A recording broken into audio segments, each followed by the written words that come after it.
엄마 말 들어. 엄마 말 잘 들으면 자다가도 떡이 나와. 관계에 있어가지고 이 친구가 나를 정말 믿고 있느냐 서로가. 규칙이라고 정했는데 게임 너무 오래 하지 않기. 완전 동상이몽이에요.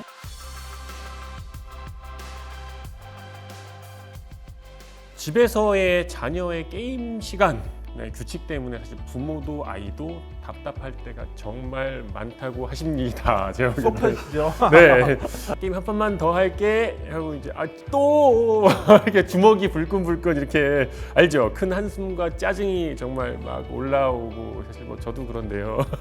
누구나 겪습니다. 네, 그 답답함 오늘 한번 풀어보도록 하겠습니다.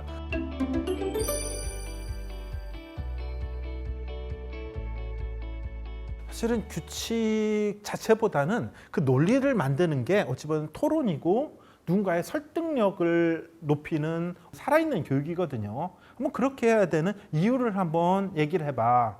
들어봐. 납득할 만하면 들어줄게. 혹은 부모님들도 솔직히 그런 규칙이 왜 필요한지에 대해서 아이들을 설득할 수 있어야 됩니다. 그냥 엄마 말 들어. 엄마 말 잘 들으면 자다가도 떡이 나와. 내지는 야 그렇게 하는 애들이 어딨냐. 그거는 막무가내죠. 어찌 보면은 정말 규칙을 한다면은 규칙을 서로 합의할 수 있고 지킬 수 있고 만약에 지키지 못한다면은 어떻게 대응해야 할 수 있을 것인지 혹은 그런 규칙도 우리는 지키는 능력들이 발달한다면 이전보다 조금 한 나이 더 들어서 어떻게 발전해오고 있는지 스스로 좀 점검하는 이런 것들이 그 규칙 안에도 들어가야지 않나 하는 생각이 듭니다. 원래 원칙은 잘 세우시고 계시지 않나요? 두 가지 과정을 항상 거쳤던 것 같아요. 규칙을 세운다는 것에 있어서 자녀랑 같이 얘기를 하고 물론 인지상정이니까 자녀는 자기 입장에 좀 더 이롭게 부모님 입장에 이롭게 이렇게 세울 수 있는 과정들이 있지만 저는 오히려 이제 그 전보다 이거를 만들 수 있는 서로 간의 관계. 그렇죠. 그게 제일 중요하죠. 나는 이 테이블 앉기 싫어. 그럼 끝이거든요. 비슷한 것 같아요. 그래서 이런 관계에 있어가지고 이 친구가 나를 정말 믿고 있느냐 서로가. 그리고 나서는 이제 좀 저희는 구체적으로 하루 그리고 일주일 예를 들어서 이제 올해부터 금요일, 토일 좀 나눠서 생각했던 것 같아요. 이 친구가 매일매일마다 해야 될 일이 있거든요. 각자마다 다 자기의 일이 있잖아요. 저는 밖에 나가서 돈을 벌어야 되고 그리고 이 친구는 학교를 가야 되고 또 뭐 해야 되는 어떤 숙제들이나 기타 등등이 있으니까 이런 것들을 저희 좀 재했어요. 그리고 나서 시간을 확보하고 그 시간에서 저희가 이제 쓸 수 있게끔 단 전제 조건은 총 시간이 어느 정도까지가 가능하다는 것에 대해서 서로가 가능하다는 얘기를 또 나누고 난 이후에 그렇게 좀 배분을 했던 것 같아요. 중요한 말씀 해주셨는데요. 사실 규칙이라는 것들은 자기관리 핵심입니다. 그 규칙이라는 의미는 부모가 정해준 게 아니라 스스로 자기의 규율이나 규칙들을 만들어가고 그걸 형성해가는 게 어른이 되어가는 과정이지 않습니까?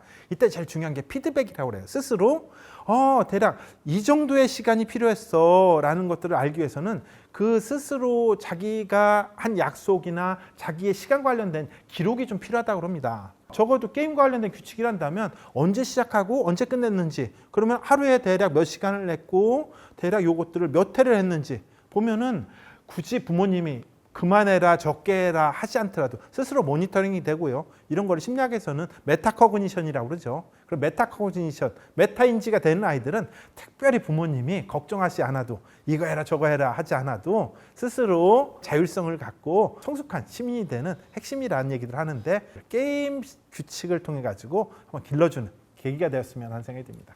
이번에 뭐 규칙 관련해 가지고 좀 더 좀 말씀해 줄 수가 있으실까요? 사실 아이들이 부모님의 말을 혹은 규칙을 잘 듣게 하려면 저는 전제 조건이 두 가지가 있다라고 봐요. 하나는 첫째, 자신이 좋은 사람이라고 느껴야 되고요. 두 번째는 부모를 좋은 사람이라고 느끼면 사실 말 다 잘 듣니다. 그게 우리가 계속 얘기한 관계라는 거죠. 그래서 그 관계가 전제 조건이고 이 관계는 하루아침에 싹 트는 것은 아니고요. 어릴 적부터 쭉, 그러니까 진짜 아기 때부터 그 애착의 형성부터 쭉 이어지는 거라고 할 수 있어요. 영상을 보시는 이제 어린 자녀, 유아나 초등학교 자녀를 두신 분들은 먼저 관계 형성에 좀 주의를 기울이셨으면 좋겠다라는 생각이고요. 규칙을 만들었는데 아이들이 안 지킨다. 그러면 그거는 이유가 이제 세 가지라고 볼 수 있어요. 규칙이 너무 주상적이다.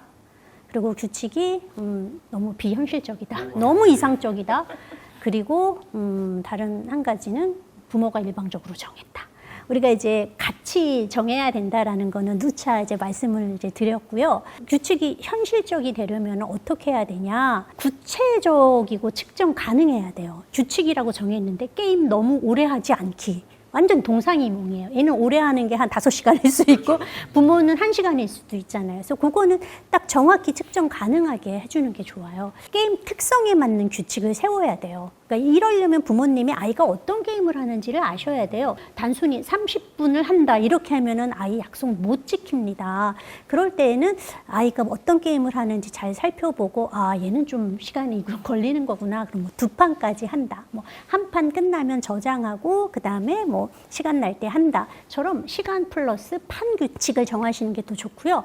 그리고 너무 욕심 많이 내지 마세요. 지킬 수 있는 작은 규칙, 너무 막 거대하게 막 해놓고 그럼 아이도 해보려고 하지만 못 지켜요. 그럼 너 또 약속 안 지키네 이런 이제 실랑이가 벌어지잖아요. 특히 이제 게임하면서 막 승부욕 강하고 그런 아이들은 이제 게임에서 지면 막 비분 관계하면서 날지는 경우 있어요. 이럴 때 뭐 규칙이 게임에서 졌다고 화내면 안 된다 뭐 이런 거 하면은 안 돼요. 차라리 게임에서 졌을 때 기기를 던지지 않는다와 같은 식의 규칙이 나은 거죠. 그래서 단순한 규칙부터 시작하면 아이가 내가 좀 성공의 경험을 하니까 조금 더 잘할 수 있게 되고요. 그리고 유연성도 필요합니다. 아이가 정말 모처럼 만난 친구와 이게 약속을 했어요. 네, 특별한 약속을 했어요. 또 연휴 때 있어요. 조금 더 할 수 있습니다. 이런 예외를 인정해 주는 것도 필요해요. 그런데 그냥 하는 게 아니라 지금 이러이러한 상황이니 너가 요건 좀 더 해도 돼 라고 이유를 분명히 말씀해 주시는 것도 필요해요. 그러면 와 부모님이 무조건 나를 막는 게 아니라 내 상황을 이해해 주는구나 그러면서 규칙을 더 잘 수용하게 됩니다. 이렇게 하시면 부모님도 아이와 덜 힘들게 관계 잘 유지하면서 규칙을 지키게 도와줄 수 있습니다. 자, 규칙의 틀을 잡았으니까 이제 좀 다음 고민으로 넘어가 볼까 하는데요. 바로 진짜 중요한 문제죠. 돈입니다. 사실 뭐 문화상품권하고 용돈은 어디로 가버리는 거야. 이른바 현질 문제인데요. 과금하고 어떤 그 현질이라고 그러죠. 아이에게 어디까지 사실 허용을 해야 되는 건지 어떤 관리를 해야 될지 다음 편에서도 전문가분들과 함께 현실적인 솔루션 한번 들어보겠습니다.